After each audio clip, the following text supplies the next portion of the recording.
Alors, nous avons commencé un merveilleux thème depuis le dimanche passé. Comment prier? Et dans le comment prier aussi, nous parlons du pourquoi prier. Alors, le dimanche passé, nous avons dit ceci.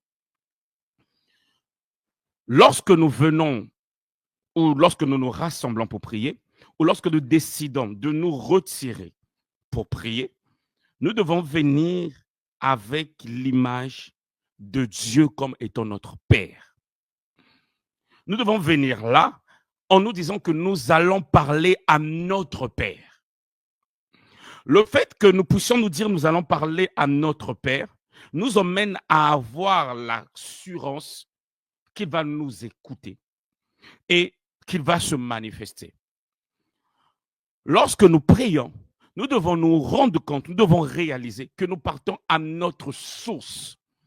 Nous partons nous adresser à celui qui nous a donné par sa parole de devenir participants de sa nature. Désormais, nous avons les traits de caractère du Père.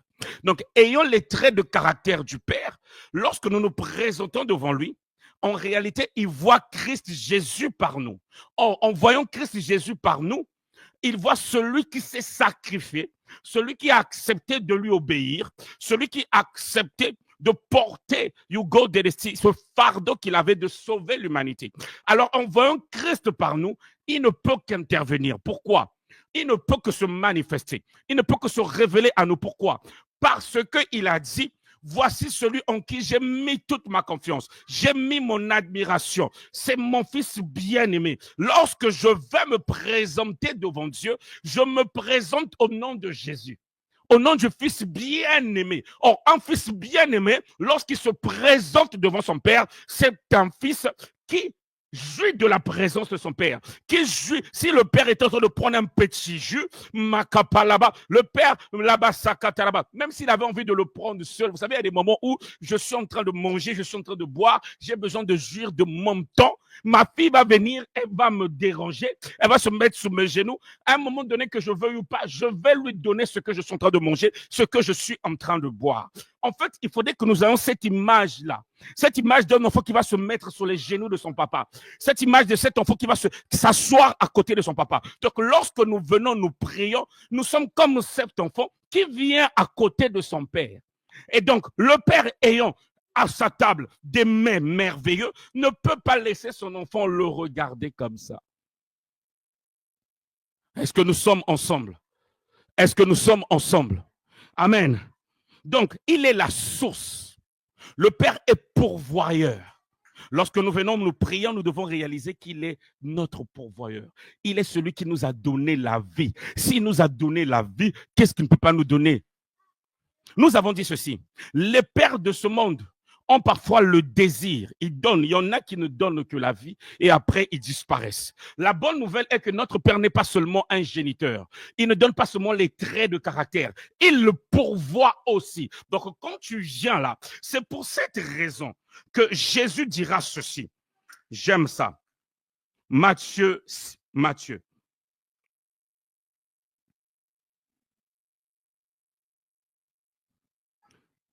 Il dira ceci. Si vous méchants que vous êtes, vous savez donner de bonnes choses à vos enfants, à combien plus forte raison votre Père qui est dans les lieux célestes. Ouvrons Matthieu 7. Matthieu 7 à partir du verset 7. C'est un verset que nous connaissons tous. Mais nous ne réalisons pas l'impact, l'ampleur de ce verset. Écoutez ce que la Bible déclare. Demandez et on vous donnera. Cherchez et vous trouverez. Frappez à la porte et on vous ouvrira. Oui, celui qui demande reçoit. Celui qui cherche trouve. Et si quelqu'un frappe à la porte, on lui ouvre. Quand votre enfant, tu vois, ici, il est en train de parler de la relation père et fils. Quand votre enfant vous demande du pain, qui parmi vous lui donne une pierre? Quand il vous demande du poisson, qui lui donne un serpent? Vous êtes mauvais. Et pourtant, vous donnez de bonnes choses à vos enfants. Alors, ceci est encore plus sûr. Votre Père qui est dans les cieux donnera de bonnes choses à ceux qui les lui demandent. Écoutez, dans la notion de donner, de chercher et de frapper, il ne faut pas d'abord, il ne faut pas seulement voir le fait de venir là et d'obtenir des choses terrestres. Parce qu'en réalité, comme je disais tantôt, le plus grand besoin de l'homme, c'est Dieu. Quand tu viens, tu te présentes là devant lui, ce que tu dois désirer, c'est lui. Pourquoi? Parce que en lui, il y a tout. Donc, quand tu viens là, quand tu viens, en d'autres termes, il dit, quand vous venez prier avec l'assurance que moi, votre Père, je suis disponible pour vous. Je suis disponible pour vous aider à bien adorer. À adorer en esprit, en vérité. Je suis disponible parce que je mets en vous ce qu'il faut pour bien adorer, pour bien louer, pour marcher dans la sanctification. Ayez cette assurance-là.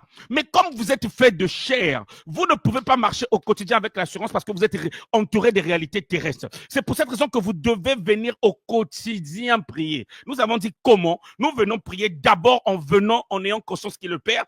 Et pourquoi? Nous venons prier en permanence afin que nous puissions toujours nous rappeler ce qu'il nous a donné comme identité, afin que nous puissions toujours nous rappeler que ce n'est pas un homme, ce n'est pas une autre femme qui est notre pourvoyeur, c'est d'abord lui notre pourvoyeur. Parce que les hommes, quand ils deviennent nos pourvoyeurs, ils essaient de nous assujettir, ils essaient de nous dominer, ils essaient de nous influencer. Or, lui, quand il essaie, pas qu'il essaye. Lui, quand il nous domine, c'est pour notre bien. Ce n'est pas pour nous emmener à dépendre de lui juste pour le plaisir. Il nous emmène à dépendre de lui afin que nous soyons sécurisés, afin que nous marchions dans la paix, afin que nous marchions dans la joie, afin qu'au jour de l'avènement de Christ, nous ne puissions pas nous retrouver en enfer. Il dit, vous êtes mauvais, vous savez donner de bonnes choses à vos enfants. Alors moi, votre Père, je suis capable de vous donner. Alors venez lorsque vous priez avec l'assurance que je suis celui qui pourvoit. Je vous ai donné la vie de mon fils. Alors je vous donnerai aussi ce qui va avec. Quand tu viens prier, réalise que je t'ai donné la vie de mon fils. Et comme je t'ai donné la vie de mon fils, je te donne aussi ce qui va avec. Alors si j'ai donné la vie de mon fils et que je l'ai ressuscité, la mort n'a pas de pouvoir dans ta vie. Je te donne la vie. Tout ce qui est mort dans ta vie ressuscite. Pourquoi? Parce que je suis ton Père. Je suis la source. Je suis le créateur de toutes choses. Quand tu viens prier, aie en tête, aie à cœur que tu vas parler à ton pourvoyeur. Il y a des gens que l'on visite souvent, qu'on l'appelle souvent, parce qu'on sait que lorsqu'on va les visiter, il y aura un petit billet.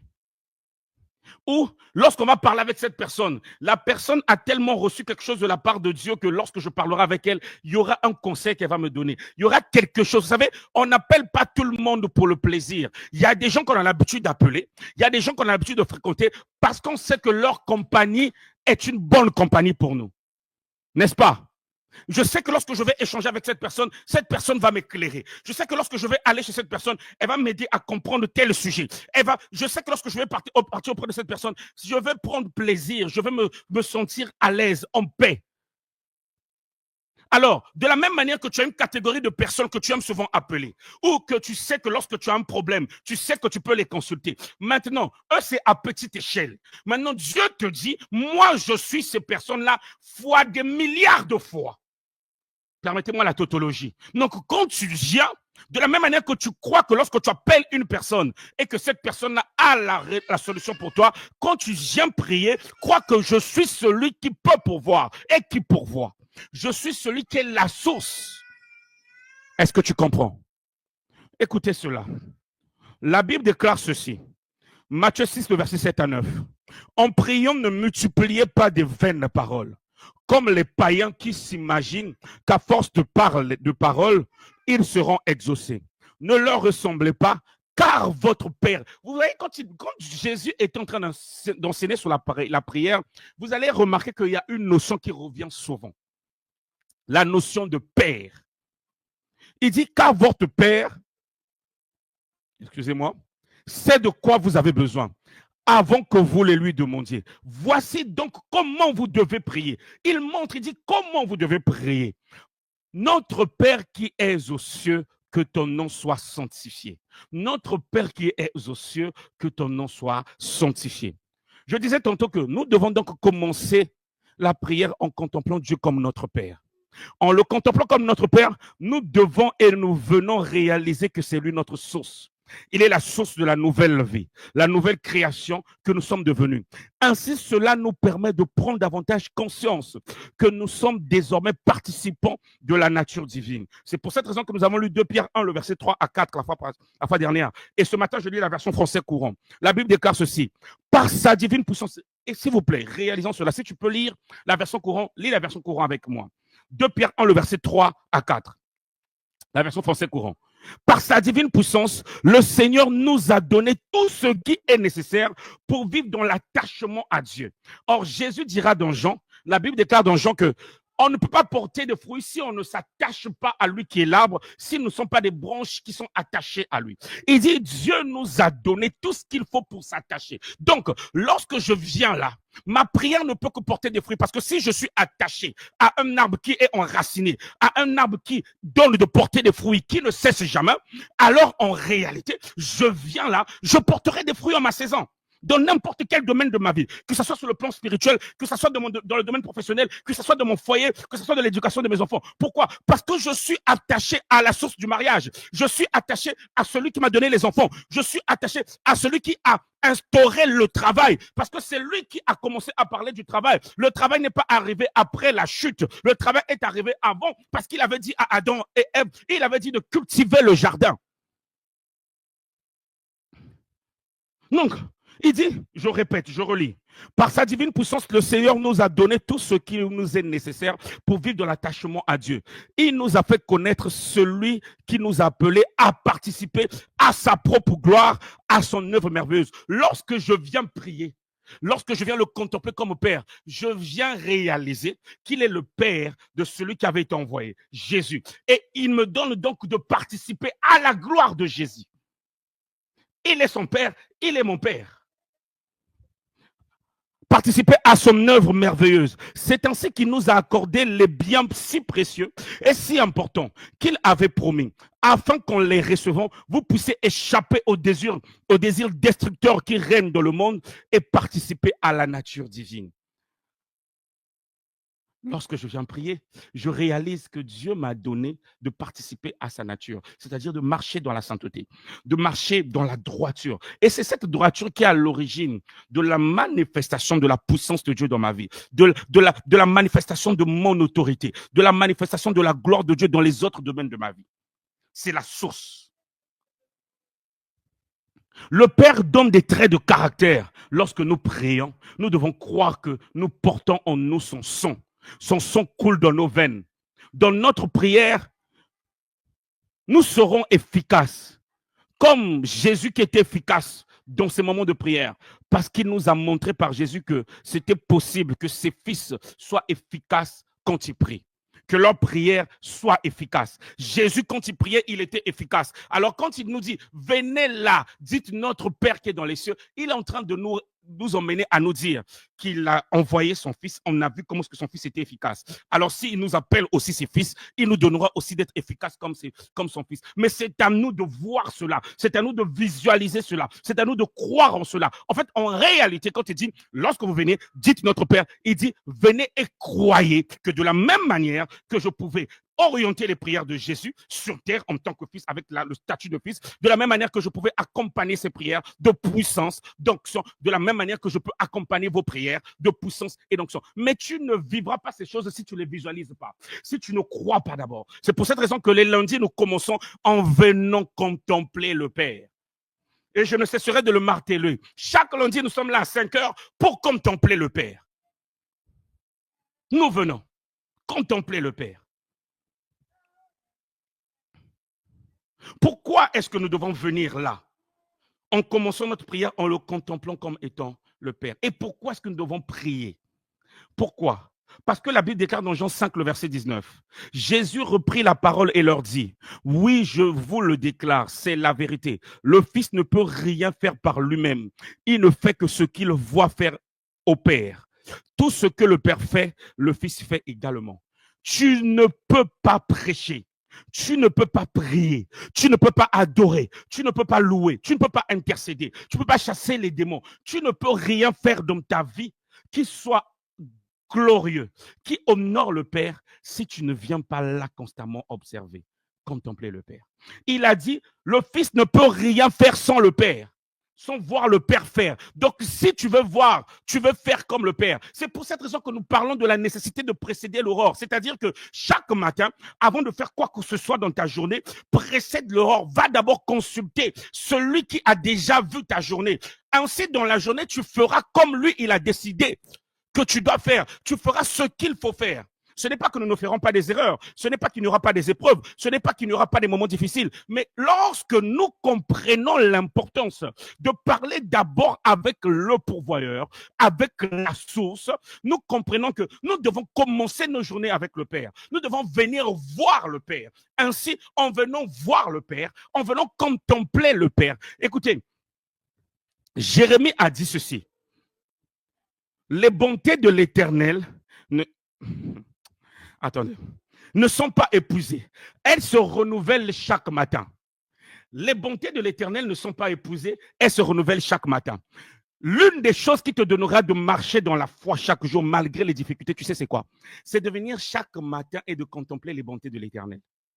Celui qui commence sa journée en contemplant les bontés de l'Éternel, il dit, voici ce que je rappellerai à mon âme, que les bontés de l'Éternel ne sont pas épuisées, elles se renouvellent chaque matin. Lorsque tu te réveilles le matin avec tes soucis, avec tes oppressions, avec tes problèmes, si tu ne vas pas consulter celui qui renouvelle ses bontés, dans ta journée, tu n'auras pas conscience du fait que ces bontés se sont renouvelées. Donc, il faut que tu te lèves pour contempler celui qui renouvelle ses bontés. Ainsi, nous comprenons l'importance de précéder l'aurore, de se lever tôt le matin pour adorer, pour contempler celui qui renouvelle ses bontés. Et comme ça, même si tu es confronté à des situations difficiles dans ta journée, parce que le matin, tu avais déjà vu qu'il est bon, le diable ne viendra pas te dire autre chose. Même s'il te dit autre chose, ça n'aura pas d'influence sur toi. Tu peux accepter quelques secondes, mais tu vas te rappeler que le matin, Dieu t'a renouvelé ses bontés. Tu vas te rappeler le matin, tu as parlé avec celui qui t'a garantie de ses bontés. C'est pour cette raison que Jérémie est en train de dire, voici ce que je rappellerai à mon âme. Jérémie passe par des moments difficiles. Jérémie passe par des temps difficiles. Il est dans des lamentations. Macapa. Il est en train de chanter un cantique de lamentation. Mais il se dit, non, malgré mes lamentations, je veux rappeler à mon âme que les bontés de l'Éternel se renouvellent chaque matin. Chaque matin, je veux venir là. C'est pour cette raison. Écoutez, nous ne perdons pas notre temps. Nous n'avons pas instauré ce programme par nous-mêmes de venir chaque lundi à 5 heures pour à contempler le roi des rois, de venir chaque mercredi à 5 heures pour intercéder pour différents sujets. Le Seigneur nous a donné ces programmes-là parce qu'il veut que nous puissions entrer dans une autre dimension d'adoration, d'intercession. Est-ce que nous sommes ensemble? Non, je dois venir là. Jésus dit, ce que je fais, je le vois le Père le faire. Nous ne pouvons rien faire. Écoutez, la vie chrétienne est basée sur le fait de voir le Père faire. La vie chrétienne est basée sur la contemplation. On vient, on voit, on visualise le Père faire. Ainsi, sa gloire se reflète sur nous et elle se manifeste à travers nous, par nous et pour nous. Je relis Jean 5, 19, version français courant. Jésus reprit la parole et leur dit, oui, je vous le déclare, c'est la vérité. Le Fils ne peut rien faire par lui-même. Tu ne peux rien faire par toi-même.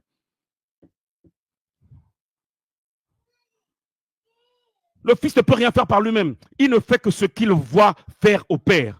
Tout ce que le Père fait, le Fils le fait également. Tout ce que le Père fait. Ça veut dire qu'en venant la prier, j'ai la possibilité de voir le Père faire et moi aussi de faire. Jésus a dit, mon Père agit, moi aussi j'agis. Nous devons entrer dans cette dimension, mais on ne peut pas vivre cette dimension si d'abord nous ne sommes pas des contemplateurs du Père. C'est pour ça qu'il dit que lorsque vous priez, dites notre Père. Ce n'est pas une récitation, c'est une dimension dans laquelle on doit être. C'est un état d'esprit. Et lorsque je dis mon Père ou je récite, je le récite pas comme un ignorant, je le récite avec la conscience du fait qu'il est la source, qu'il est le pourvoyeur. Il est celui qui va pourvoir les paroles nécessaires pendant ce moment de prière. Parce que je ne sais pas comment prier. Parce que je ne sais pas forcément ce qui me convient de dire dans la prière. Donc je viens, je sais une chose qui va pourvoir aux paroles. C'est ça que ça veut dire aussi. C'est pour ça que la Bible déclare que Vous ne savez pas comment prier. Le Saint-Esprit intercède pour vous par des soupirs inexprimables. Quand je viens, je dois avoir l'assurance qu'il intercède pour moi et qu'il me donne les paroles nécessaires.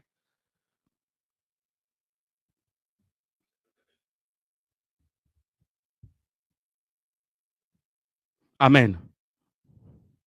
Et donc je disais, pourquoi prier? On l'a dit, le Fils ne peut rien faire sans voir le Père faire. C'est par la prière basée sur la connaissance de la parole que le Saint-Esprit nous aide à voir le Père et à intérioriser, à développer la nature, les traits de caractère du Père. On est fait de chair, elle est bien faible. Il faut donc que notre esprit soit connecté en permanence au Saint-Esprit par la prière, afin que nous nous déconnections des réalités terrestres. Écoutez, chaque jour, tu vois, il y a maladie, il y a problème, il y a situation. On est tellement entouré. Au journal, on ne parle que des mauvaises choses. Alors, c'est pour cette raison que nous devons venir la prier. C'est pour cette raison que tu ne dois plus laisser le diable t'empêcher d'avoir une vie de prière. Parce que c'est là, dans la prière, que tu viens réaliser ta véritable nature. Tu viens réaliser réellement ce que Dieu t'a donné. Tu dois prier sans cesse. Tu ne dois pas, cette année, avoir le même niveau de prière que l'année dernière. Pourquoi? Parce qu'il y a des choses que tu dois télécharger des cieux. La chair est trop faible. Il y a des moments où tu n'as pas envie de t'énerver, tu t'énerves. Il y a des moments où tu n'as pas envie de faire certaines choses, tu les fais. Mais c'est là, en venant, contempler le Père, qu'il t'aide, qu'il t'aide, qu'il t'aide. Je me souviens, cette semaine, vous savez, quand on part au travail, on court, surtout à Paris. Et à 2 reprises au moins, il y a un jour où j'ai été confronté à certaines personnes qui, vous savez, quand on est pressé, on se bouscule et tout. Et ces personnes agissaient d'une certaine manière. Mais comme j'avais commencé ma journée dans l'adoration, dans la contemplation, à un moment donné, quand la personne me regarde mal ou elle parle mal, j'ai envie de réagir, de lui balancer une parole. Mais l'esprit en moi me rappelle comment est-ce que j'ai commencé ma journée. Et donc, à ce moment-là, qu'est-ce que je fais? Je me calme. Je me dis, waouh, Seigneur, si je n'avais pas commencé ma journée en te contemplant, en méditant ta parole, dans les transports, sinon c'est sûr que j'aurais balancé à ce monsieur quelque chose. Mais parce que je suis avec le Père, ça m'a aidé à me maîtriser. Mais il y a des moments aussi, m'est arrivé dans les transports, quand quelqu'un me cherche, humainement parlant, je réagis. Vous voyez ce que je veux dire? Donc, non, écoutez, mais écoutez, parfois tu as contemplé le matin, mais dans les transports, peut-être tu t'es lancé dans la distraction. Mais ce jour-là, je sais particulièrement, depuis ma gare de départ jusqu'à la gare où j'ai vécu ces choses-là, j'étais en train de méditer la parole de Dieu. Donc, en fait, j'étais là en contact avec la parole. Je suis en contact avec la parole. Comment ma chair va prendre le dessus et je vais réagir comme l'incirconcis qui est en train de mal agir envers moi? Non. Je ne dis pas que quand vous vous levez le matin, que chaque matin, vous devez lire la parole de Dieu tout le long de votre transport. C'est pas ce que je suis en train de dire. Vous aurez peut-être autre chose à faire. Mais une chose est certaine. Je suis en train de montrer l'utilité, la nécessité d'être là en train de contempler le Père. Or, une autre manière de contempler le Père, c'est par sa parole. Nous venons par la prière. Pendant que je suis en train de méditer la parole de Dieu, en même temps, je suis en train de prier au-dedans de moi. Parce que, si vous avez remarqué, surtout pendant la période du programme de jeûne et prière, on était en mode teach and pray. Nous parlons de la parole de Dieu, nous prions en même temps. Et moi, par exemple, dans mes moments de méditation comme ça, il m'arrive, je suis en train de méditer dans les transports le matin, en même temps, je prie. Écoutez, ce que je suis en train de dire ici, c'est des choses qui vont nous aider tout au long de cette année. Et c'est ce que Dieu veut pour nous. Afin que nous puissions vaincre les œuvres de la chair. Afin que nous puissions vaincre ces choses qui peuvent monter en nous et nous éloigner de la présence de Dieu. Et c'est pourquoi il dit, en priant, dites notre Père qui est dans les cieux. Pourquoi? C'est-à-dire que lorsque vous priez, venez en réalisant qu'il est votre pourvoyeur, il est votre source. Mais mieux encore, ce n'est pas un pourvoyeur terrestre. Parce que les pourvoyeurs terrestres sont limités. Les pourvoyeurs terrestres peuvent se retrouver en prison. Il y en a, on a vu, ils ont acheté à des musiciens des maisons. Aujourd'hui, ils se retrouvent en prison. Donc, si Avant de se retrouver en prison, le pourvoyeur avait dit à un tel musicien, vous comprenez de qui je parle ou dans quel contexte je suis en train de parler, il avait dit, je vais t'acheter telle chose, je vais faire telle chose pour toi. S'il se retrouve en prison, comment est-ce qu'il va encore le faire pour toi? Or, la Bible déclare, quand vous venez prier, dites notre Père qui est au ciel. Quelle est la prison dans laquelle il peut se retrouver? Qu'est-ce qui peut l'empêcher? Écoutez, il y a des moments parfois, bon, aujourd'hui nous avons des applications, mais je vais le dire autrement. Il y a des moments parfois tu as envie de faire un transfert à quelqu'un, c'est une urgence. Tu as envie de faire un transfert d'argent, mais tu rates ton train. Donc, tu devais normalement envoyer l'argent à la personne à 15 heures parce que tu as renté ton train. Tu vas finalement envoyer la personne à 16h30. Mais la personne, c'est urgent pour elle. Ou, si tu as une application de transfert d'argent, tu veux envoyer l'argent, mais tu as des problèmes de connexion Internet. Tu ne peux pas envoyer l'argent. Mais notre Père n'a pas de problème de connexion Internet. Il n'a pas de problème de transport parce qu'il n'est pas sur terre. C'est pour cette raison qu'il dit que lorsque vous venez prier, dites notre Père qui est dans les cieux. C'est-à-dire que notre Père qui n'est pas limité. Oh, est-ce que je suis en train de parler à quelqu'un? Quand tu viens, tu pries, tu viens, tu te dis, je vais voir celui qui n'est pas limité. Il est non seulement mon Père, mais il n'est pas aussi limité. Il est non seulement mon Père, mais il n'est pas aussi limité par la connexion Internet. Il n'est pas aussi limité par les transports. Il n'est pas limité par je ne sais quoi. Je vais voir mon Père. Je vais voir mon Père. Celui qui est au-dessus de tout. C'est-à-dire, lorsque vous priez, venez contempler la source de votre salut, de votre sainteté, de votre force, de vos capacités, de tout ce que vous avez reçu de bon, en réalisant qu'il n'est pas terrestre. Comme Père, il est céleste, donc au-dessus de tout. Nous avons lu Matthieu 7. Dans Matthieu 7, au verset 11, pourquoi Jésus dit, vous êtes mauvais et pourtant vous donnez de bonnes choses à vos enfants. Alors, ceci est encore plus sûr. Votre Père qui est dans les cieux donnera de bonnes choses à ceux qui les lui demandent. Pourquoi il ne dit pas seulement votre Père vous donnera? S'il dit votre Père donnera, on peut le comparer à n'importe quel père sur terre qui peut être limité à un moment donné, il n'a rien à donner. Il ne peut pas donner. Or, il précise votre Père qui est dans les cieux. Pourquoi il dit, il précise dans les cieux? C'est pour montrer le caractère illimité. C'est pour montrer le caractère au-dessus de toute chose qu'il a. C'est pour que vous réalisez que vous ne demandez pas à un pourvoyeur limité. Le psaume 97, le verset 9 dit ceci. Car toi, Éternel, tu es très haut sur toute la terre. Tu es souverainement élevé au-dessus de tous les dieux.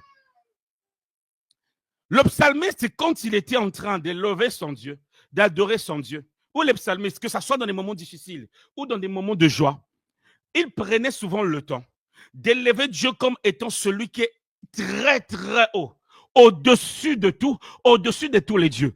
Quelles sont ces personnes qui se sont érigées en Dieu dans ta vie? Quels sont ces esprits qui se sont érigés en Dieu, en ce sens qu'ils dominent tellement certains domaines de ta vie et que tu te dis que tu ne pourras pas t'en sortir? Ce matin, contemple Dieu comme étant celui qui est dans les lieux célestes, c'est-à-dire celui qui est très haut, au-dessus de ses esprits. Et prends cette habitude chaque semaine, chaque jour. Je peux vous garantir que cet exercice-là, je le pratique. Et cette semaine, je l'ai pratiqué. Et j'ai vu les résultats. Il y a un moment où tu as une certaine peur qui veut monter. Tu as un certain challenge. Il y a des moments où il y a le doute qui veut monter. Après, tu actives la contemplation de celui qui est levé au-dessus de tout. La paix revient. La paix revient. C'est pour ça que je comprends lorsque Jésus disait, je vous donne ma paix, je vous la donne pas comme le monde. Ce n'est pas que vous ne manquerez pas de paix. C'est juste que à chaque fois que vous serez emmené à manquer de paix, l'Esprit de Dieu en vous activera la dimension de contempler le Père comme étant celui qui est dans les cieux. Et il va ramener la paix. C'est ça. Oh, est-ce que je suis en train de parler à quelqu'un? Psaume 97, 9. Je vois une église, je vois des gens commencer à venir la dire. Car toi, Éternel, tu es le très haut sur toute la terre. Tu es souverainement élevé au-dessus de tous les dieux. Au-dessus de tous les dieux. Écoutez, ayons conscience et lorsque nous prions, croyons qu'il n'y a aucune puissance, aucune autorité, rien qui soit au-dessus de Dieu. Et croyons au pouvoir qu'il a donné à son fils Jésus. Croyons au pouvoir, parce que si tu crois qu'il a donné à son fils le pouvoir de régner au-dessus de toutes choses, tu crois aussi, parce que tu es co-héritier du fils, que tout ce qui peut dominer dans ta vie, Dieu te donne de dominer sur cela. Voilà pourquoi tu dois croire au pouvoir qu'il a donné à Jésus. Écoutez ceci, Ésaïe 9, le verset 5 à 6. Nous avons passé notre moment d'adoration sur ce texte, ce lundi à 5 heures. Et pour ceux qui n'ont pas suivi ce moment, vous pouvez aller réécouter. La Bible déclare dans Ésaïe 9, le verset 5 à 6, version français courant. Car un enfant nous est né, un fils nous est donné. Dieu lui a confié l'autorité. Dieu a confié à qui? Au fils l'autorité. Donc, si nous sommes co-héritiers du fils, Dieu nous a aussi confié quoi? L'autorité. Nous sommes ensemble. On lui donne ces titres. Conseiller merveilleux, Dieu fort, Père pour toujours. Jésus est considéré comme étant Père. Quand je vais prier au nom de Jésus, je vais adorer Jésus. J'adore mon Père. Il dit Père pour toujours. Et il sera Père pour toujours. Ce n'est pas un papa juste le temps de procréer. Ce n'est pas comme les papas là. Il est le géniteur, après il disparaît. Ici, on dit que Jésus est Père pour toujours. Donc, ça veut dire que non seulement qu'il est ton géniteur, parce que la Bible déclare à ceux qui l'ont reçu, elle l'a donné. Donc, Jésus, qui est la parole, a donné le pouvoir de devenir enfant de Dieu. Il n'est pas seulement le géniteur, mais il est Père pour toujours. Ça veut dire quoi, Père pour toujours? Ce n'est pas juste un statut. C'est-à-dire qu'il est Père et il agit en tant que tel dans la vie de ses enfants pour toujours. Est-ce qu'il y a quelqu'un qui peut acclamer le Seigneur et réaliser que notre Père, il n'est pas seulement Père un temps? Écoutez, moi, j'aurais aimé voir mon Père, mais malheureusement, il est mort. J'avais 5 ans. Il n'a pas pu rester longtemps. Mais moi, j'ai Jésus qui est éternel. Il est Père pour toujours. Donc, je n'ai même pas la peur de me dire, mon Père va mourir, je vais devenir orphelin, je vais devenir orpheline. Si je suis orphelin terrestrement, mais ma kapaya d'ababa, sur terre, les pères meurent, mais dans le ciel, le Père ne meurt pas. C'est pour cette raison que lorsque je viens prier, je dis, mon Père qui est dans le ciel, parce que celui qui est dans le ciel est éternel. Yes, my God. On l'appellera Père éternel, c'est-à-dire quelqu'un qui est dans le ciel, quelqu'un qui est au-dessus de tout, quelqu'un qui est élevé au-dessus de tout. On l'appellera Père éternel. Père pour toujours, Prince de la paix. Il doit étendre son autorité et assurer une paix sans fin. C'est pas moi qui l'ai dit. La Bible déclare qu'il doit étendre son autorité et assurer quoi? Une paix sans fin. C'est ce que je disais. Il est celui, lorsqu'on est en train de s'inquiéter, à un moment donné, l'Esprit nous rappelle qu'il est notre paix. Alors on active la contemplation et il ramène la paix.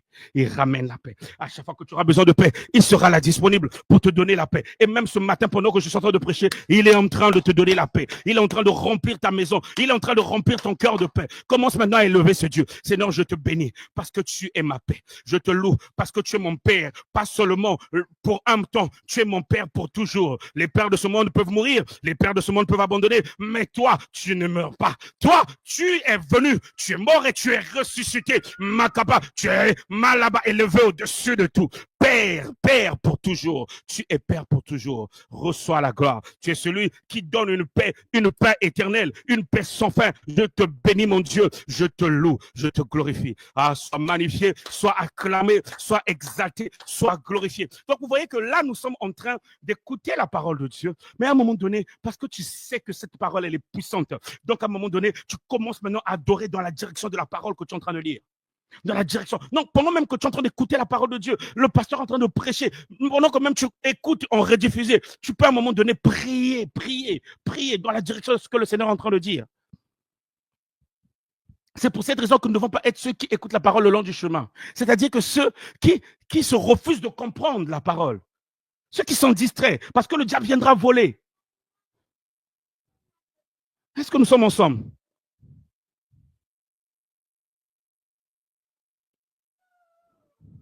Je le relis. Ésaïe 9, le verset 6. La version français courant. Ésaïe 9, le verset 6. La version français courant. Il étendra son autorité et assurera une paix sans fin. Il occupera le siège royal de David. Donc ton père est roi, mais il n'est pas seulement roi, il est le roi des rois. Et dirigera son royaume. Il établira et le rendra solide en faisant respecter le droit et la justice. Lorsque tu viens prier, tu dois venir prier celui qui est levé au-dessus de tout. Il n'y a pas un juge qui puisse donner un verdict dans ta vie si ce n'est pas un verdict juste. Sache que ton père est au-dessus de tous les juges. Donc, tu vas parler à celui qui va rétablir le verdict. Tu vas parler à celui qui viendra pour établir quoi? La justice et la droiture. Quand tu viens, tu dis, mon père qui est dans les cieux, tu viens le voir comme étant celui qui est le juge au-dessus de tous les juges. Si tu as besoin de le voir en tant que juge, si tu as besoin de le voir en tant que guérisseur, tu viens le voir comme étant celui qui est au-dessus de tous les médecins. Tout dépend de comment tu viens le voir, dans quelle dimension tu viens le voir, dans quel domaine tu viens le voir. C'est ça que ça veut dire. Être dans les cieux, c'est reconnaître qu'il est dans tous les domaines au-dessus de tout. Donc, peu importe le domaine, je viens là, je prie, je réalise que dans ce domaine-là, c'est lui qui est la crème de la crème. C'est lui qui est comment ça s'appelle ça? À l'origine du domaine, et c'est lui qui sait tout dans ce domaine. C'est lui qui peut tout dans ce domaine. C'est ça que ça veut dire. Quand vous priez, dites notre Père qui est dans les cieux, au-dessus de tout. Il établira et le rendra solide en faisant respecter le droit et la justice, dès maintenant et pour toujours. Dès maintenant et pour toujours. Donc, il est juge droit, pas seulement un temps, pour toujours. Voilà ce que le Seigneur de l'univers fera à cause de son brûlant amour. Voilà ce que le Seigneur de l'univers, c'est à cause de son amour qui va établir la justice, qui va établir la droiture, qui va être Père éternel pour nous, à cause de son amour. Il est Père par amour, parce qu'on n'est pas digne d'être ses fils. Non, quand tu viens là, tu te dis, Seigneur, à cause de ton amour, tu te manifestes dans ma vie en tant que Père, mais comme étant un Père qui n'est pas limité. En fait, je m'appuie sur son amour, parce qu'il y a des pères qui parfois perdent leur amour, mais lui ne perd pas son amour. Il ne perdra jamais son amour. Et on dit qu'il est le Seigneur de l'univers. La version du Semeur dit le Seigneur des armées célestes. Le Seigneur des armées célestes. Il n'y a aucune armée, Ésaïe 9,6 se termine en disant le Seigneur des armées célestes. Il n'y a aucune armée dans les cieux qui ne soit soumise à son autorité. Donc, lorsque Paul dit ceci, dans Éphésiens 6 au verset 12, car nous n'avons pas à lutter contre les êtres de chair et de sang, mais contre les puissances, contre les autorités, contre les pouvoirs de ce monde des ténèbres et contre les esprits du mal dans le monde céleste. Paul est en train de dire en réalité, quand on lutte contre ces esprits dans les lieux célestes, nous ne luttons pas seuls. Nous luttons avec celui qui est le Seigneur de tout ce qu'il y a comme armée dans les lieux célestes. Écoutez ceci. Marc 3, le verset 11. Versant du semeur. Lorsque les gens qui étaient sous l'emprise d'esprits mauvais le voyaient, ils se prosternaient devant lui et s'écriaient, tu es le Fils de Dieu. Nous devons lutter en nous appuyant sur Dieu, c'est-à-dire sur Jésus qui est le Seigneur à qui il a tout soumis. Lorsque ils voyaient Jésus, Marc 3, le verset 11, la Bible déclare que les personnes se prosternaient. En le voyant simplement, les esprits en ces personnes reconnaissaient sa seigneurie. À force de contempler Jésus comme notre Père dans les lieux célestes, nous l'élevons au-dessus de tout. Nous l'adorons car nous reconnaissons qu'il est Seigneur. Or, là où il doit avoir la louange, là où il y a l'adoration, c'est là qu'il se manifeste comme Seigneur. Donc, quand il dit, lorsque vous prenez, dites, notre Père qui est dans les cieux, je viens contempler Jésus comme étant Seigneur. Je commence mon moment de prière en réalisant qu'il est Seigneur, qu'il est le maître de toutes choses, qu'il est au-dessus de toutes choses. Je me prosterne devant lui. Je l'adore. Je l'honore. C'est pour ça que l'adoration aura toujours la première place dans nos vies. Dans nos moments de prière, l'adoration doit prendre la première place. Pourquoi? Écoutez ceci. La Bible déclare, il dit, lorsque vous priez, dites, notre Père qui est dans les cieux, que ton nom soit sanctifié. Ça veut dire quoi que ton nom soit sanctifié? La version Parole de Dieu dit ceci. Vous devez donc prier, Matthieu 6, verset 9. De cette façon, notre Père qui est dans les cieux, ton nom est saint. Fais que tout le monde le connaisse. Sanctifier le nom de Jésus, c'est quoi? C'est lui rendre le culte qui lui est dû. Voilà pourquoi la version française courante dit ceci. Voici comment vous devez prier. Notre Père qui est dans les cieux, que chacun reconnaisse que tu es le Dieu saint. Que tu sois reconnu pour le véritable Dieu. Que les hommes te rendent le culte qui t'est dû. Lorsque je viens, je prie, je viens prier avec en tête le désir que ma prière soit un culte qui est rendu à Dieu selon ce qui lui est dû, selon ce qui lui revient, mais que aussi les hommes, que la création, que les hommes lui rendent le culte qui lui est dû.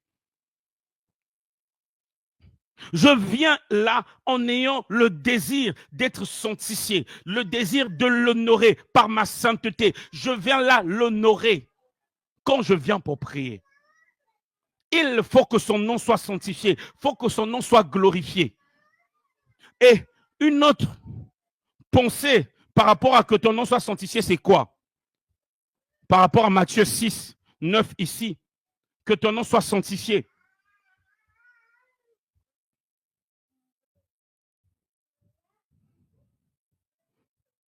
Excusez-moi, que ton nom soit sanctifié.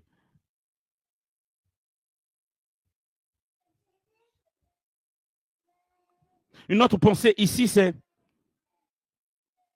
que la gloire de ta personne soit manifestée. Donc, lorsque je suis en train de venir prier, je dis, mon Père qui est dans les cieux, que ton nom soit sanctifié. Je suis en train de désirer que la gloire de la personne de Christ soit manifestée. Je suis en train de désirer que par ma prière, que Dieu soit élevé, que Dieu soit honoré. Je suis en train de désirer que les gens honorent Dieu. Je suis en train de désirer que le culte que je viens rendre là, que ça soit un culte que Dieu va agréer. Je ne vais pas juste prier parce qu'il faut que je prie. Je ne vais pas juste prier par habitude. Je ne vais pas juste prier parce qu'on m'a dit qu'il faut que je prie. À chaque fois que je viens là, je viens avec le désir que mon moment de prière lui soit agréable. Peu importe ce que je vis, je viens avec le désir que moi-même je sois agréable, parce que ma prière ne peut pas être agréable si moi-même je ne suis pas agréable. C'est pour cette raison qu'il a d'abord agréé Abel avant d'agréer son offrande.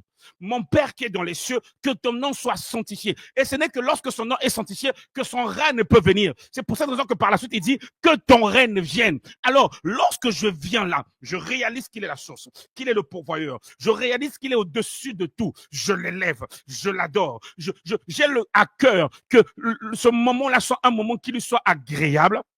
Je suis maintenant en droit de lui dire que ton règne vienne. C'est-à-dire, je suis en droit de lui dire de manifester davantage sa puissance, de manifester davantage sa gloire. Parce que je l'ai mis à sa place de maître, à sa place de Dieu, à sa place de père. Lorsque un père se sent honoré, lorsque un père reçoit le culte qui lui est dû, comprenez ma manière de parler. Lorsque le Père reçoit l'honneur qui lui est dû, le Père fait plus que ce qu'il avait prévu faire. Donc, lorsque je viens là, je dis mon Père, toi qui es élevé au-dessus de tout, toi à qui Makaya Dabalaba. C'est pour cette raison que la prière commence par notre Père qui est dans les cieux et se termine aussi par car c'est à toi qu'appartiennent le règne, la puissance et la gloire. Donc, en fait, il faudrait que nous comprenions une chose. L'objectif principal de la prière, c'est la gloire de Dieu. L'objectif principal de la prière, c'est la gloire de Dieu. C'est la manifestation de la gloire de Dieu. C'est que Dieu soit honoré, c'est que Dieu soit glorifié, même quand il s'agit d'une demande qui est liée à un besoin physique, à un besoin humain. Derrière, on doit poursuivre la gloire de Dieu. Afin que les hommes reconnaissent que notre Dieu est glorieux, notre Dieu. Écoutez, à chaque fois que vous priez, vous devez avoir en tête la gloire de Dieu. Vous devez avoir à cœur la gloire de Dieu. C'est le but de la prière, la gloire de Dieu. Elle commence par la gloire de Dieu, elle se termine par la gloire de Dieu. Voici comment vous devez prier. Ce matin, nous sommes dans que ton nom soit sanctifié. Nous sommes dans le Père qui est dans les cieux. Je viens lui rendre le culte qui lui est dû. quand je viens prier. Je viens lui rendre le culte qui lui est dû. Que tu sois reconnu comme étant le véritable Dieu. Est-ce que nous sommes ensemble? Et pour finir ce matin, en parlant de la Seigneurie de Dieu, en parlant de la Seigneurie de Jésus, nous avons dit ceci. Lorsque nous venons, nous contemplons Jésus comme notre Seigneur, nous reconnaissons qu'il est Seigneur, nous devons nous dire que parce qu'il a été établi en tant que maître de toutes choses, il nous donne de jouir de cela. Et il nous donne de dominer aussi sur toutes choses. C'est pour cette raison qu'au début, quand Dieu a créé l'homme à son image et à sa ressemblance, il lui a donné de dominer sur tout ce qui existait sur la terre. Ces choses-là ne sont pas juste des fables. Cela est le partage de ceux qui viennent consulter Dieu par la prière en le contemplant, en contemplant son Fils comme étant le Seigneur. La Bible déclare ceci dans Éphésiens 1, le verset 21 à 23. Là, Christ est placé bien au-dessus de toute autorité. Je lis la version français courant du Semeur. Éphésiens 1, le verset 21 à 23. Là, Christ est placé au-dessus de toute autorité, de toute puissance, de toute domination et de toute souveraineté. Au-dessus de tout nom qui puisse être cité. Au-dessus de tout nom qui puisse être cité. Non seulement dans le monde présent, mais aussi dans le monde à venir. Dieu a tout placé sous ses pieds. Et Christ qui domine toutes choses, il l'a donné pour chef à l'Église, qui est son corps, lui en qui habite la plénitude du Dieu qui remplit tout en tout. Écoutez, c'est profond. La Bible déclare qu'il n'existe aucun nom qui ne soit soumis à Christ Jésus. Aucun nom. Donc, ça dit que tu peux pour toi donner le nom sida, diabète, je ne sais pas, donne tout le nom que tu veux. Le nom du grand-père qui terrorise toute la famille parce qu'il est au 30e niveau, je ne sais pas moi, de la maçonnerie. La Bible déclare, écoutez, à un moment donné, il faut qu'on mette Dieu devant sa parole. La Bible déclare, il n'existe aucun nom qui ne soit cité, qui ne soit pas soumis au nom de Jésus. Et la Bible déclare que Jésus avait la plénitude du Dieu qui remplit tout en tout. Donc, quand tu viens, tu l'élèves comme étant celui qui est au-dessus de tout, qui est dans les cieux. Tu l'élèves comme celui qui a reçu un nom, qui est au-dessus de tout nom, qui a reçu celui qui est la plénitude de tout en tout, celui qui remplit ta vie, celui qui domine dans ta vie, c'est celui qui règne dans ta vie. C'est pour ça que par la suite, tu peux dire, maintenant, manifeste ton règne. Je sais que tu règnes. Oui, Seigneur, tu me dis que tu règnes, mais Seigneur, je veux que tu manifestes. Parce qu'il y a des gens qui disent souvent, pourquoi dans vos assemblées, vous dites Esprit descend, le Saint-Esprit est déjà là. Nous savons que le Saint-Esprit est déjà là. Lorsque nous sommes en train de lui dire descend, nous sommes en train de lui dire que ton règne vienne. C'est biblique. Nous sommes en train de lui dire manifeste ton règne, manifeste ta gloire, pour que les gens reconnaissent que tu es en nous. Manifeste ta puissance. Parce qu'il a reçu un nom au-dessus de tout. Il n'y a aucun nom qui peut lui résister. C'est vrai que notre quotidien nous rattrape souvent. En ce sens qu'on a souvent tendance à plus élever les problèmes, plus parler de ce qui ne va pas. Mais à compter de ce matin, lorsque tu pries, change de langage. Parle plus de Jésus comme étant au-dessus de tout nom. Parle, élève-le. Quand tu viens prier, parle plus de Jésus élevé. Parle, même quand tu es en train de chasser les démons, vois d'abord Jésus. Appuie-toi d'abord sur le Jésus comme étant le Seigneur de l'armée céleste.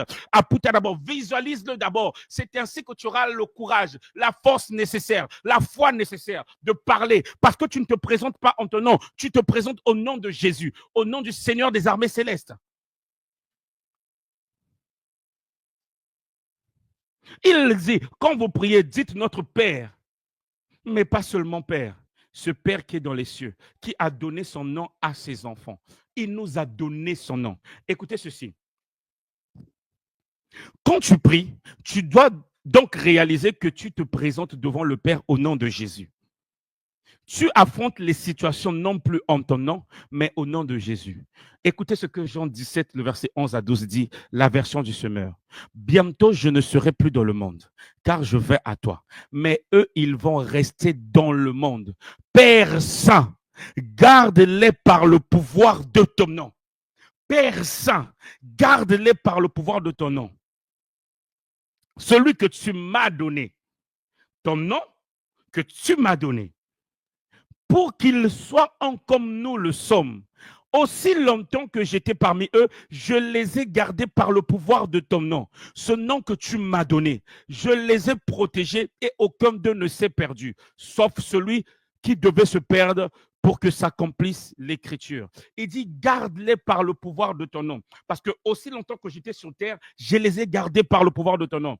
Ce que j'aime avec ce texte ici, ça nous encourage encore à prier en contemplant Dieu comme ou encore Jésus comme étant notre Père et notre Père qui est élevé au-dessus de tout, qui est celui qui nous garde, qui est celui qui veille sur nous. Pourquoi?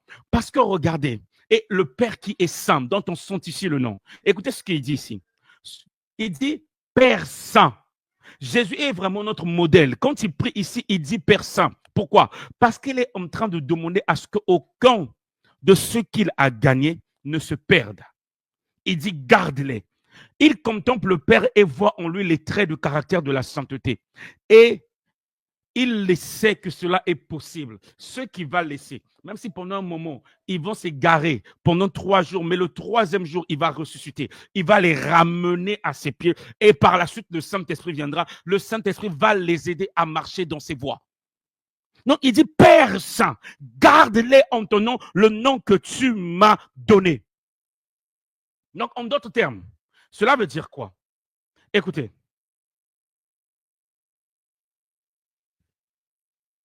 il a reçu le nom au-dessus de tous les noms. C'est en ce nom que nous sommes gardés. Quand tu pries, tu dois réaliser que tu es gardé, ta vie est gardée. Tes enfants sont gardés.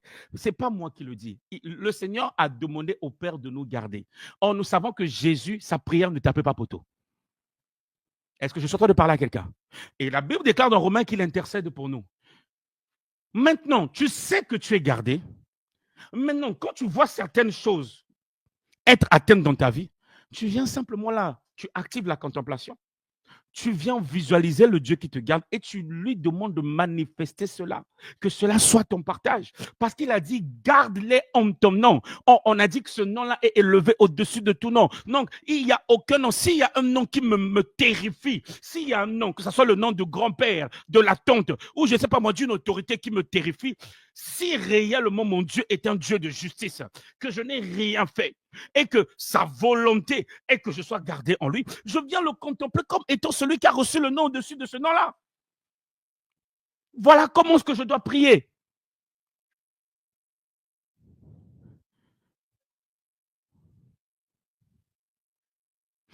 Il garde tout ce qui est à toi, tes enfants, ton travail, tout ce qui est à toi, ta vie spirituelle. Il a donné son nom à son fils. Et s'il a donné son nom à son fils, donc nous sommes ses enfants, il nous donne aussi son nom. Est-ce que nous sommes ensemble? Est-ce que nous réalisons cela? Écoutez, je vais finir ce moment de message en disant que le Père donne son nom à ses enfants. Et vous allez remarquer que lorsque un enfant se présente quelque part au nom de son père, si son père est une autorité établie dans ce pays-là, on va agir avec cet enfant différemment. Pourquoi? Parce que son papa, son nom pèse. Non, quand tu te présentes face à tes situations, quand tu te présentes même face aux problèmes spirituels que tu as, aux problèmes de prière que tu as, tu n'arrives pas à prier, tu n'arrives pas à méditer, tu n'arrives pas à marcher dans la sanctification. Quand tu viens là, ne laisse pas la culpabilité te ronger. Présente-toi au nom qui t'a été donné. Ce nom est un nom saint. Jésus a dit, Père Saint, garde-les en ton nom, le nom que tu m'as donné. Et donc, quand tu viens, tu dis que ton nom soit sanctifié. C'est-à-dire, Seigneur, que tu sois reconnu pour Dieu, pour saint dans ma vie. Je reconnais que tu es saint. Et dans ma vie, cette sainteté se manifeste. Et que dans les vies des personnes autour de moi, que cette sainteté se manifeste. C'est comme ça que nous aurons des chrétiens dans nos églises qui marchent dans la sainteté. Des chrétiens qui viennent là, ils sanctifient le nom de Jésus. Mon Père qui est dans les lieux célestes, que ton nom soit sanctifié. Vous voyez la corrélation entre garde-les en ton nom que tu m'as donné, toi qui es le Père Saint. Saint, Saint, Saint. Ils disent Saint, Saint, Saint est l'Éternel quand ils adorent dans les cieux. Alors moi, quand je viens là, je me prosterne, je dis Saint, Saint, Saint tu es. Je contemple sa sainteté se répercute sur moi. J'étais en train de parler avec un frère, avec un ami, je disais, Tala, je vais le dire au Lingala. Il dit, Toza na bisoka bateau. C'est pas pour justifier nos erreurs ou nos péchés, mais c'est juste pour dire, parce que nous ne sommes que des humains, Nzambe des motos. C'est Dieu qui est celui qu'il faut. L'homme qui n'a pas de défaut. Parce que Christ étant sur terre, il n'avait pas de défaut. Donc, lorsque nous avons des défauts, c'est à ses pieds qu'on doit venir. On dépose les défauts aux pieds de celui qui est moto. Yende moto, c'est lui. On vient, on les dépose. Que les gens jugent ou pas, c'est leur problème. Nous venons, nous savons que dans nos cœurs, nous ne nous suffisons pas. Nzambe des motos. Avant, j'étais le type d'homme qui avait beaucoup peur pour sa réputation. Et cela m'a mené parfois à fournir certains efforts juste pour qu'on me voie bien, pour qu'on dise qu'il a une bonne réputation, c'est une bonne personne. Mais quand tu remarques que tous ces efforts que tu fournis, malgré tout cela, les gens trouvent toujours un moyen de trouver du mal en toi. Tu ne cherches plus à fournir des efforts pour les hommes. Tu viens simplement au pied de Dieu. Tu ne cherches pas une bonne réputation pour les hommes. Tu cherches une bonne réputation parce que tu veux plaire à Dieu. Ceux qui vont voir le bien en toi, gloire à Dieu. Ceux qui verront le mal, c'est leur problème parce que l'homme verra toujours le mal. Même quand tout un tableau est blanc, il trouvera toujours un point. Évidemment que chacun de nous a ses défauts. Chacun de nous, il peut avoir une part de mal en lui. Mais le plus important, c'est de réaliser que nous ne sommes rien sans Dieu. C'est de venir là au pied de Dieu. Parce que Nzambe Nde Moto. Ne cherche pas, ne cherche pas. Écoutez, l'approbation des hommes, c'est Dieu qui la donne. Ne cherche pas l'approbation des hommes. Cherche d'abord l'approbation de Dieu. Et ceux qui doivent t'approuver comme homme t'approuveront. Ceux qui ne t'approuveront pas, gloire à Dieu pour ces personnes. Ceux qui trouveront des choses à dire sur toi, gloire à Dieu pour ces personnes. Mais toi, au plus profond de toi, matin, midi, soir, ne te lasse pas de chercher l'approbation de Dieu. Dieu trouvera des gens pour t'approuver. Et même parmi ceux-mêmes qui t'ont rejeté, Dieu leur montrera qui tu es réellement. Nzambe Ndemoto. Nzambe. Vous savez, je suis obligé de dire ça. J'ai compris cela dans mon parcours. Dans mon parcours, j'ai fourni beaucoup d'efforts pour les hommes. Pas parce que je voulais plaire aux hommes, mais j'ai réalisé qu'inconsciemment, je voulais plaire aux hommes. Et quand j'ai compris cela, je me suis dit non, non, non. Je suis fils de Dieu. Je suis créé à son image. Et il n'y a personne qui a le droit de me dire ou de me faire croire ce que je ne suis pas. Non. Tu es une merveilleuse créature. Mais David a tué Uri.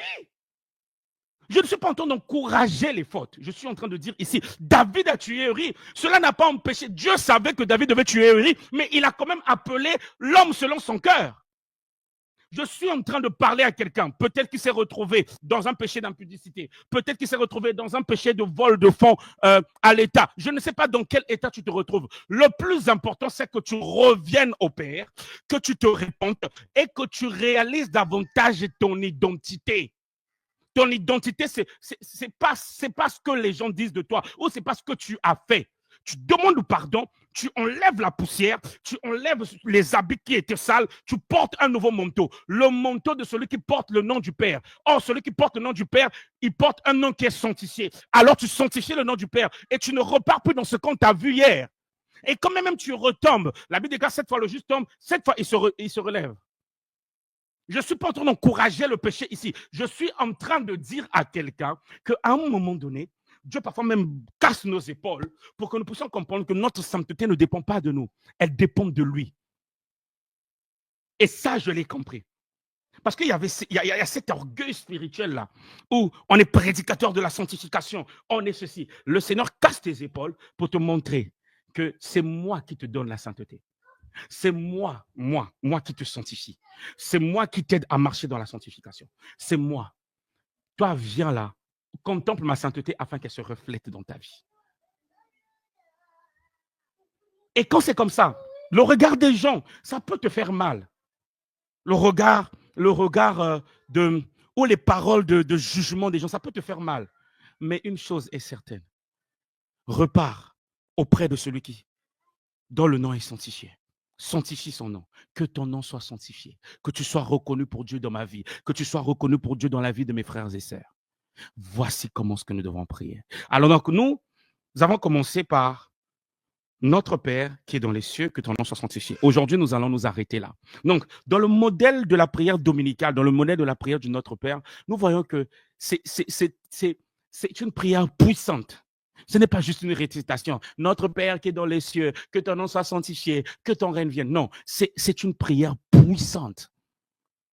Je ne viens pas juste réciter, je réalise qu'il est Père, donc pourvoyeur, qu'il est la source, mais un pourvoyeur, une source qui n'est pas limitée, un pourvoyeur qui est au-dessus de tout, un pourvoyeur qui a un nom au-dessus de tout, et ce pourvoyeur-là m'a donné son nom, donc désormais, face aux situations, je me présente en son nom, et même quand je me présente devant le Père, puisque je ne me présente plus en mon nom, je me présente au nom de celui qui s'est sacrifié à la croix. Donc quand je me présente devant le Père, si j'étais dans le péché, le Seigneur, et que je viens reconnaître mes péchés, le Père voit le sang de son Fils Jésus qui a coulé, son sang me purifie, je me répands de mes péchés. C'est pour ça que par la suite, il dit, pardonne nos fautes comme nous pardonnons aussi à ceux qui nous ont offensés. Ça, nous allons voir ça dans les dimanches qui vont venir. Mais je suis déjà ici en train de mettre les bases de la prière de notre Père. Comment et pourquoi prier?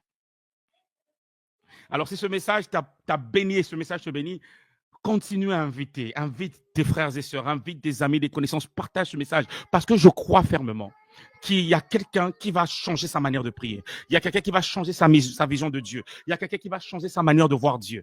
Quand il vient, il prie. C'est ton père, c'est ton papa. Ma fille peut commettre une bêtise à 10h10. Je vais me fâcher avec elle. À 10h11, si je la vois toute triste, je vais encore la prendre dans mes bras. Et je vais lui expliquer pourquoi je me suis fâché contre elle. Et malgré le fait que mon énervement était intense, elle va toujours revenir dans mes bras parce qu'elle sait que je suis son père. Dieu peut parfois nous châtier, ça peut être dur, mais repartons toujours dans ses bras parce qu'il est notre Père. Et quand nous n'arrivons pas à repartir, lui-même, il trouvera les moyens de nous récupérer dans ses bras. Comme lorsque je vois ma fille, elle est dans un coin parce qu'elle a été punie, elle est toute triste. Ça me fait mal. Je me dis, oh, c'est ma fille. C'est vrai qu'elle a fait une bêtise, mais c'est ma fille. Je ne la supporte pas la voir triste. Je la reprendre dans mes bras. Si moi, humain, je peux le faire avec ma fille, méchant que je suis, je peux le faire avec ma fille. À quand même plus fort raison, mon Père qui est dans le lieu céleste. C'est ça le but. Quand Dieu nous dit, quand vous priez, venez la dites, notre Père. C'est quelqu'un qui est amour. Un père n'est pas seulement géniteur, il n'est pas seulement pourvoyeur. Vous savez, il y a des pères qui sont pourvoyeurs sur amour. C'est-à-dire qu'il donne tout ce qu'il faut pour la famille, mais il n'est jamais là. Il n'est pas présent pour sa famille. Il n'accorde pas du temps à ses enfants. Or, notre Père ne pourvoit pas seulement. Il nous accorde du temps. Il veut rester avec nous. Il veut, il nous veut dans sa présence. Est-ce que tu peux adorer ce Père ce matin? Ce Père qui t'a admis dans sa présence. C'est pour cette raison qu'il dit, ne vous contentez pas seulement d'obtenir, d'amasser les choses sur terre. Ce que je veux, la finalité, c'est de vous avoir à mes côtés dans les lieux célestes. Makapaya dabalaba sakata. Notre Père est amour. Notre Père est notre Père Jésus qui es aux cieux, que ton nom soit sanctifié,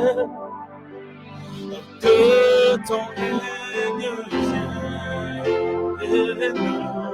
Notre Père, oh my God, qui es aux cieux, que ton nom soit sanctifié. Yes. Que ton règne vienne.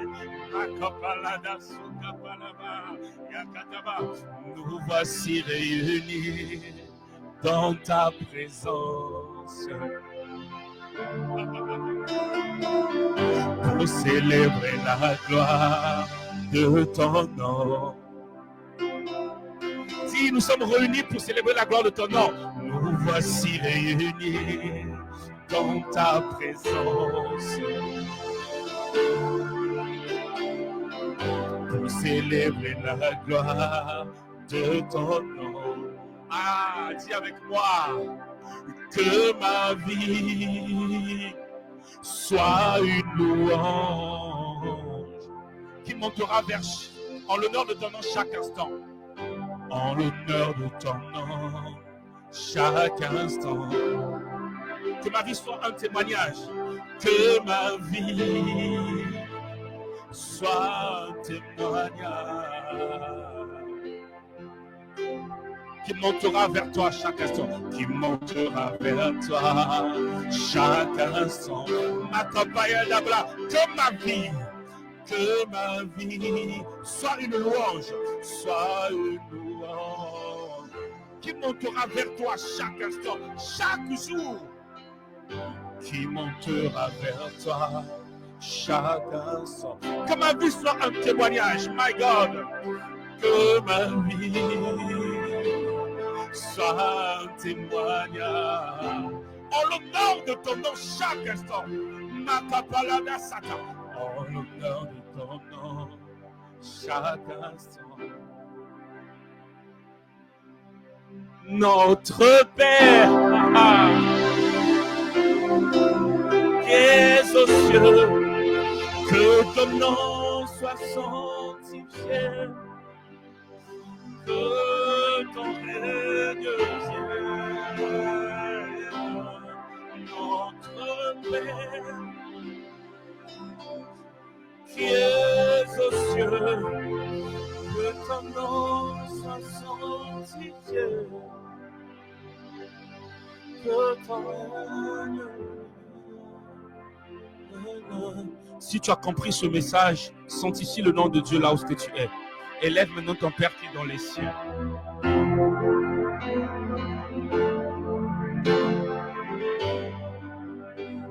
Oh, que ton nom soit sanctifié à AMR. Que ton nom soit sanctifié dans mon foyer. Que ton nom soit sanctifié ce matin. Que ton nom soit sanctifié dans nos vies. Oh, sois élevé, sois magnifié, sois glorifié, sois exalté, sois honoré. Toi qui es élevé au-dessus de tout. Toi qui me gardes en ton nom. Toi qui gardes mon foyer en ton nom. Toi qui gardes cette église en ton nom. Toi qui gardes mon travail en ton nom. Toi qui me gardes en ton nom, afin que je marche dans la sainteté. Que ton nom soit sanctifié ce matin. Que tu sois reconnu pour Dieu ce matin. Que tu sois reconnu sur la terre entière. Qu'on reconnaisse qu'il n'y a qu'un seul Dieu. C'est toi, Jésus. Qui a de salut en aucun autre nom si ce n'est le nom de Jésus. Ah, le nom que tu m'as donné. Parce que Makayadabla, je suis désormais co-héritier. Je porte le nom de Jésus. Je suis participant de la nature divine. Je vois des adorateurs ce matin élever celui qui leur a donné son nom. Un nom au-dessus de tout. Celui sur qui la domination repose. Commence à adorer. Entre dans une dimension d'adoration prophétique. Makapayadabra, Sokaparadiakatayadaba. Adore ton Dieu.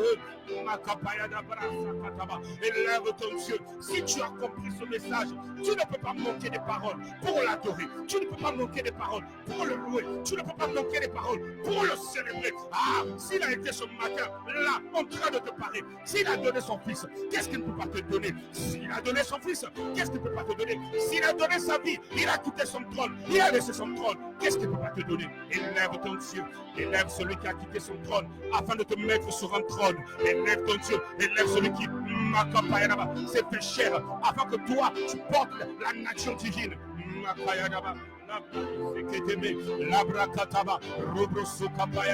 Élève ton Dieu, adore ton Dieu, célèbre ton Dieu, élève-le comme le Père qui est au-dessus de tout, élève-le comme le Père qui n'est pas limité, le Père qui ne dépend pas des réalités terrestres, élève-le comme le Père à qui aucun nom ne peut résister, élève-le comme le Père qui pourvoit, le Père qui est la source, le Père qui est ta source.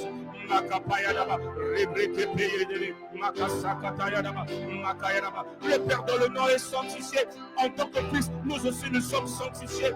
Il sanctifie ton nom. Il rétablit ta réputation. Ceux qui ont voulu salir ta réputation seront confondus. Ceux qui ont parlé en mal de toi seront confondus. Parce que l'Éternel rétablit ton nom. Il rétablit ton nom. Là où on a sali ton nom, là où on a bafoué ton nom, là où on a critiqué ton nom, que ce soit à tort ou à Kalaba, a raison. Il est rétabli. Parce que tu es son fils. Il a rétabli la réputation de Pierre. Ça n'a pas empêché Pierre, même s'il avait régné Jésus, ça n'a pas empêché de l'utiliser. Le jour de la Pentecôte, ça n'a pas empêché qu'il y ait des âmes sauvées, qu'il y ait des âmes. Le but n'est pas d'encourager le règne de Père. De Pierre, le but c'est de dire, il est le Dieu qui relève, il est le Dieu qui restaure, il est le Dieu qui établit, qui rétablit. Élève ton nom, élève son nom, le Dieu qui te sanctifie, le Dieu qui te sanctifie. Je ne sais pas ce que tu as fait, je ne sais pas ce qu'on te reproche, mais ce matin, il te sanctifie, il te sanctifie. Il te suffit de demander pardon, il te sanctifie. Alors ne pense plus aux événements passés, ne pense plus à ce que tu as fait. Et si même il faut demander pardon aux hommes, demande pardon, mais ne pense plus aux événements passés. Avance. Il te sanctifie comme ton peuple, comme celui qui te sanctifie. Ne pense plus aux événements passés. Il fait une chose nouvelle. Tu ne le vois pas, ne le vois-tu pas? Il fait une chose nouvelle dans ta vie. Il te mène dans une autre dimension de prière. Il te mène dans une autre dimension de contemplation. Il te mène dans une autre dimension d'adoration. Ne le vois-tu pas? Il est en train de faire quelque chose de nouveau à Emer. Il est en train de faire quelque chose de nouveau au milieu de nous. Ne le voyez-vous pas? Il est là, il est présent. Ne le réalisez-vous pas? Il nous a invités à sa table ce matin.